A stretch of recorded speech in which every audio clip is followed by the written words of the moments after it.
সেনগুপ্ত বাড়ির সবাই রানীর মৃত্যু সংবাদ পেয়ে কান্নায় ভেঙে পড়ে।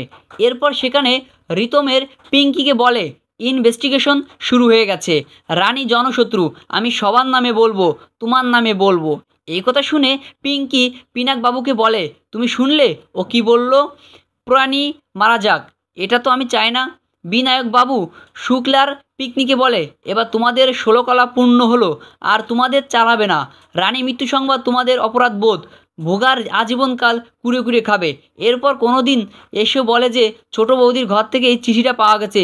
বিনায়ক বাবা তোমাকে বলো, এই চিঠিটা পর সেই মুহূর্তে দুর্জয় সেখানে আসলে অক্লা দুর্জয়কে জড়িয়ে কান্নাকাটি করে। এরপর দুর্জয়কে দেখে বলে মার কাছে যাব। একথা শুনে দুর্জয়ের কাছে এসে ধনীকে জড়িয়ে ধরে। তারপর মাধুরী রানী লেখা চিঠিটা দরজার কাছে দেয়। সেই চিঠিটা পড়ে জানতে পারি যে এই সমস্ত ঘটনার মধ্যে কারণ একটাই, মন তো আছে, সেটা আমি প্রমাণ করব।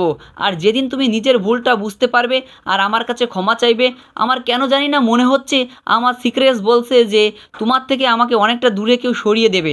তবে সমস্ত বাধা কাটিয়ে আমরা এক হব, আমাদের মধ্যে তৃতীয় ব্যক্তি আসতে পারবে না। এই সমস্ত লেখা পড়ে দুর্জয় রনির কথা ভেবে কাঁদতে থাকে।